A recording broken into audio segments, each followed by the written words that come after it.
प्यारे दिल्ली वासियों, प्यारे मेरे भारतवासियों, आज हम आपके सामने चर्चा कर रहे हैं। आज दिनांक 16/4/2020 है। कुछ पिछले 20-25 दिन पहले भी मैंने एक वीडियो डाली थी साथियों, स्कूल फीस को रिगार्डिंग दिल्ली में प्राइवेट स्कूल वालों की मनमानी को लेकर एक मैंने वीडियो डाली थी, जिसमें मैंने मांग करी थी कि ये लोग सब्सिडाइज रेट पे इन्होंने सरकार से ज़मीन ली है, RWA बना कुछ NGO और चैरिटेबल संस्थाओं के नाम पे, और आज एजुकेशन को इन लोगों ने एक व्यवसाय बना कर रख दिया है कुछ लोगों ने। और पिछले 10 साल में ये बात कई बार उठी है। हिडन चार्जेस ये लोग लेते हैं, लगातार लेते हैं स्कूल वाले, जबकि डायरेक्टर ऑफ एजुकेशन की गाइडलाइन का वायलेशन है, उसकी रसीद भी इशू नहीं करते। और ये एक निरंतर प्रयास इनकी तरफ से चलते रहे हैं। साथियों, मैं बताऊंगा कि पिछले ये जो कोरोना का लॉकडाउन हुआ है, दूसरे हम लॉकडाउन के अंदर आ चुके हैं, और लगातार ये दिल्ली के अंदर जो इनके क्या कहते हैं बच्चों के पेरेंट्स हैं, उनमें लगातार मांग उठ रही है कि वो ये चाहते हैं सरकार से कि जब तक ये कोरोना का लॉकडाउन चले, मिनिमम 3 महीने के हर तरीके के चार्जेस माफ़ किए जाए स्कूलों के द्वारा। इन स्कूलों के पास रिजर्व फंड भी होते हैं और बहुत सारी चीज़ें, इनके कन्वेंस वगैरह सब खड़े हुए हैं, इनका कोई चार्जेस नहीं लग रहा। तो कम से कम 80-90% तो इनको माफ़ी करना चाहिए, और ह्यूमैनिटी के बेस पे इनको 100% माफ़ करना चाहिए। सरकार ने आज तक कोई गाइडलाइन जारी नहीं करी, क्योंकि मैं साथियों आपके सामने ये बात शेयर करना चाहूँगा, दिल्ली के जितने भी नामी गिरामी, और मैं तो कहूँगा जितने भी पब्लिक स्कूल कहीं भी चल रहे हैं, अगर उनके डायरेक्टर्स के बारे में अगर पता करने का प्रयास करोगे तो पता चलेगा सभी के जो कहीं ना कहीं सुराग है वो किसी ना किसी राजनीतिक पार्टी से जुड़े हुए हैं और ब्यूरोक्रेट से जुड़े हुए हैं। इससे कोई भी पार्टी ये नहीं चाहती कि उसकी एक फिक्स इनकम बंद हो जाए। इन स्कूलों की आड़ के अंदर धंधा चल रहा है दिल्ली के अंदर। और अभी इन्होंने क्या करा कि एकदम अनान फनान के अंदर, जब कई संस्थाओं द्वारा, कई सोशल सेवी, समाज सेवी और कुछ नेताओं ने जब इस बात को उठाने का प्रयास किया, तो इन लोगों ने ऑनलाइन एजुकेशन का तरीका इस्तेमाल करना शुरू कर दिया। मैं साथियों ये कहना चाहता हूँ आपसे कि अगर किसी घर में 2 बच्चे हैं तो वो 2 लैपटॉप पहले तो कहाँ से लेकर आएगा, और अगर वो लैपटॉप खराब हो गया या उस लैपटॉप में कोई वायरस आ गया या कोई और प्रॉब्लम क्रिएट हो गई अचानक, और आप पूरी फैमिली घर में बैठी हुई है, अगर हस्बैंड वाइफ भी काम करने वाले हैं, तो ऐसे परिवार के अंदर को बच्चा कैसे एजुकेशन करेगा। और कहीं पे 5 आदमी, 6 आदमी, 12 आदमी भी घर के अंदर परिवार में है, तो ऐसे लोग कैसे एजुकेशन ले पाएंगे। और 8-10 घंटे जब वो बच्चा उसके ऊपर बैठा हुआ होता है तो उससे और भी खतरा बढ़ रहा है। एक तो जहाँ तरफ बिजली का बिल बढ़ रहा है, जहाँ दिल्ली में केजरीवाल की 200 यूनिट की स्कीम फेल हो जाएगी, क्योंकि अब ये गर्मी भी बढ़ गई है, लोग घर के अंदर कूलर AC का भी इस्तेमाल करने लगे हैं। तो इस तरीके से ये साफ साफ नजर क्या आ रहा है कि दिल्ली सरकार कोई घोषणा नहीं कर रही, चुपचाप खामोश बैठ के तमाशा देख रही है। और मैं उनके सामने सवाल रखना चाहता हूँ कि जब 8 घंटे, 10 घंटे, 12 घंटे एक बच्चा अगर वो ऑनलाइन एजुकेशन ले रहा है, जिसको इसका बिल्कुल भी अंदाजा नहीं है, क्योंकि स्कूल में अपने बच्चों, अपने टीचर के सामने वो बैठ के अपने सहपाठियों के साथ बैठ के एजुकेशन लेता था, अचानक वो ऑनलाइन एजुकेशन, अगर 2 मिनट के लिए बच्चा बीच के अंदर सो जाए, कुछ काम करने लग जाए या कोई और परेशानी हो, तो कैसे वो बच्चा उसको एजुकेशन को कंप्लीट करेगा, बैकअप करेगा, इसका क्या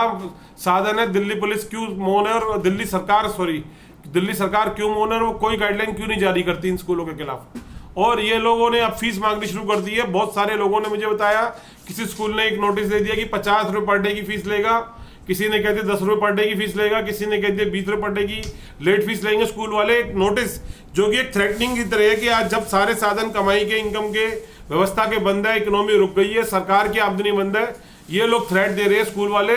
और इनसे कोई ये पूछने वाला नहीं है कि जो थ्रेट दे रहे हैं ये नेदर जो है डायरेक्टर ऑफ एजुकेशन की गाइडलाइन का वायलेशन है, क्योंकि 5 पैसे पर डे से ज्यादा कोई भी स्कूल वाला लेट फीस के तौर पे चार्ज नहीं कर सकता। और उसके बावजूद आदरणीय प्रधानमंत्री श्री नरेंद्र दामोदर दास मोदी जी की भी अपील को ठुकराते हुए ये लोग जिस तरह से लूट जार का इन्होंने एक व्यापार बना दिया है, केजरीवाल जी, मनीष सिसोदिया जी, दिल्ली के जो सारे मंत्री हैं, ये खामोश बैठे हैं। और इस लूट के अंदर इनका खामोश होना, मौन रहना, ये साफ साफ जाहिर करता है कि इनका समर्थन इनकी लूट को है। मैं इनसे चाहूंगा तत्काल दिल्ली पुलिस के भी कमिश्नर से, कप्तान से मैं चाहूंगा आदरणीय गृह मंत्री श्री अमित शाह जी की इनके खिलाफ FIR दर्ज करें, और जो सरकार वाले स्कूल वाले इसकी थ्रेट्स दे रहे हैं उनके तत्काल लाइसेंस रद्द करके उनकी स्कूल की प्रॉपर्टी को जब्त करके जिस रेट में उन्होंने सरकार से ली थी उसको सरकारी संपत्ति घोषित कर दिया जाए। और साथियों, मैं आज आपके सामने ये बात कहना चाहूंगा कि आज आपसे एक बात मैं और चर्चा करना चाहता हूं, क्योंकि जजों के, सरकारी वकीलों के, एडवोकेट्स के, पढ़े लिखा वर्ग, सरकार, ब्यूरोक्रेट्स, पॉलिटिशियन, नेता, आम आदमी, मध्यम वर्गीय आदमी, व्यापारी, मिडिल क्लास, सब तरह के लोग जो है ईडब्ल्यूएस कैटेगरी के अंदर पढ़ने वाले जो 25% सीटें हैं, जिसमें धार्मिक आदमी, गरीब आदमी, रिक्शा चलाने वाला आदमी, अब आपके सामने ईडब्ल्यूएस के 25% बच्चे जो स्कूल में पढ़ते हैं, अब कोई इनसे पूछने वाला हो प्राइवेट स्कूलों से कि वो लोग लैपटॉप कहाँ से लेकर आएंगे जिन पर फीस देने के पैसे नहीं है। ये 25% का जो वर्ग है ईडब्ल्यूएस, जो दिल्ली सरकार के अंदर हर एक स्कूल के अंदर कोटा है, ये बच्चे जो झुग्गी झोपड़ी में रहने वाले लोग हैं, गरीब तबके से आते हैं, जिनकी महीने की इनकम 8-10 हज़ार रुपए से भी कम है, ऐसे लोग कैसे लैपटॉप अफोर्ड करेंगे? मैं इनसे सवाल पूछना चाहता हूं और केजरीवाल जी से एक रिक्वेस्ट भी करना चाहता हूं, तत्काल इन सब बच्चों को जो है दिल्ली के अंदर लैपटॉप प्रोवाइड कराई जाए, नहीं तो ये एजुकेशन तत्काल रोक दी जाए, क्योंकि इस एजुकेशन से उन 25% बच्चों का हक मारा जा रहा है, जिनको दिल्ली सरकार के अंदर पिछले 15-20 साल के अंदर दिल्ली की सरकारों के अंदर ये एक प्रोविजन बनाया गया था उनके एक राइट टू एजुकेशन के तहत, उसका भी ये वायलेशन है और इनके खिलाफ इसके वायलेशन को, गाइडलाइन को वायलेट करने के तौर पे केस दर्ज होना चाहिए। अब मैं आगे आता हूं, अगर इस देश के अंदर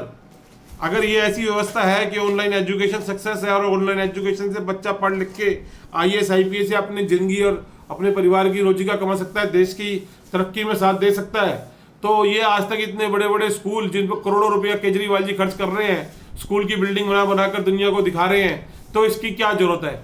फिर इन स्कूलों को बंद ही कर दिया जाए। क्यों नहीं सिर्फ इसकी एक छोटी से 100 गज में 3-3 हज़ार में 2,500 गज में स्कूल जो चल रहे हैं, 100 गज के मंजिल के अंदर 8 मंजिल बिल्डिंग बना के सिर्फ वहां से ऑनलाइन एजुकेशन का सिस्टम बना दिया जाए। इस देश के अंदर ये सारी लूटी खत्म हो जाएगी। एक साल के अंदर 1.5-2 लाख रुपए ट्रांसपोर्टेशन, सड़क पर ट्रस्ट बढ़ता है, लाखों कैब दिल्ली में चल रही है, इसकी सबकी जरूरत ही क्या है? तो ऑनलाइन ही सारा काम कर लो और बच्चों को घर बैठा के ही पढ़ा लो, फिर स्कूल बुलाने की और इन सब चीजों की क्या जरूरत है? ये एक बहुत उभर के सवाल आया है। मैं देश के प्रधानमंत्री श्री नरेंद्र मोदी जी से और रमेश पोखरियाल जी से, जो इस टाइम HRD मिनिस्टर है, उनसे भी मैं कहूंगा कि वो इस बारे में संज्ञान लें, और दिल्ली पुलिस से भी मैं कहूंगा कि संज्ञान लें। सबसे तौर से पहले इन स्कूलों के खिलाफ FIR दर्ज हो, क्योंकि 25% बच्चे ऐसे हैं आज की जो EAWS कोटे से आते हैं, वो इस ऑनलाइन एजुकेशन को अवेल नहीं कर पा रहे, पढ़ नहीं पा रहे, क्योंकि उनके पास लैपटॉप नहीं है, उनके पास ऐसे आधुनिक मोबाइल नहीं। और इन 8-10 घंटे जो पढ़ने वाले बच्चे हैं, उनके साथ ये भी खतरा बनाना है कि वो बड़े खतरनाक किस्म के जो पॉर्न साइट्स वगैरह जो बैंड है उसके बावजूद वो इस पे आती है। और इस टाइम जो कोरोना का माहौल चल रहा है, धार्मिक जो एक माहौल चल रहा है, धार्मिक संप्रदाय को लेके, जातिवाद को लेके, वो चीज को भी देख के बच्चे हिंसक होते जा रहे हैं। बच्चे ऐसी चीजें उस लैपटॉप के ऊपर आ रही हैं, वीडियोस आ रही हैं, और वो जब ऑनलाइन चलता है तो वो उनको लगातार नोटिफिकेशंस आती रहती हैं। इससे उस बच्चे का पढ़ने से ज्यादा टाइमाइक इन चीजों में जा रहा है, जिससे उसका भविष्य खराब हो रहा है। और जब इस देश के बच्चे का भविष्य खराब हो रहा है तो इस भारत का भविष्य खराब हो रहा है। और आने वाली पीढ़ी के बारे में आप सोच सकते हो कि वो कितनी खतरनाक हो सकती है, जब वो इस तरह की हिंसक फिल्में, हिंसक दृश्य, हिंसक वीडियो क्लिप्स जब देखेंगे बच्चे उसके ऊपर, और पॉर्न फिल्में देखेंगे, तो आप ये तय कर सकते हो कि आने वाला भविष्य क्या होगा इस देश का। और केजरीवाल जी और सिसोदिया जी बिल्कुल मौन है, मेरे उनसे भी पुनः आग्रह है। और अब इसके अंदर मेरे को लगता है कि सिर्फ देश के प्रधानमंत्री श्री नरेंद्र मोदी जी जो 20 अप्रैल को कुछ घोषणा करने वाले हैं, शायद कुछ रियायत मिल सकती है। उनसे मेरा ये निवेदन है कि वो जरूर इसके बारे में सोचे समझे, और दिल्ली के भारत के HRD मिनिस्टर श्री रमेश पोखरियाल जी भी इस पर संज्ञान लें, और जल्दी जनता के हितों के अंदर कोई ठोस कारगर नीति लेकर आए, और इन बच्चों का जो भविष्य है,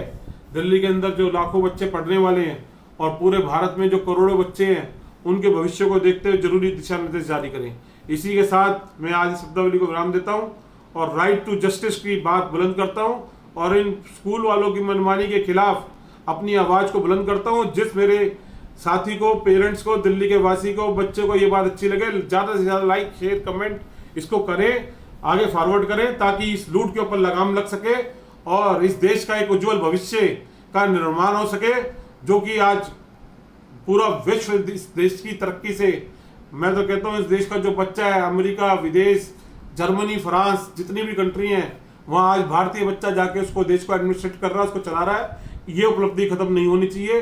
ये विकास रुकना नहीं चाहिए। और अब ये सिर्फ 2 ही आदमियों के हाथ के अंदर है, या तो भारत के प्रधानमंत्री या भारत के एचआरडी मिनिस्टर या इस दिल्ली के अभिभावक और उन बच्चों के हाथ में जो आज इन प्राइवेट स्कूल वालों की मनमानी का शिकार हो रहे हैं। इसी के साथ मैं आज श्रद्धांजलि को विराम देता हूँ। जय हिंद, जय भारत।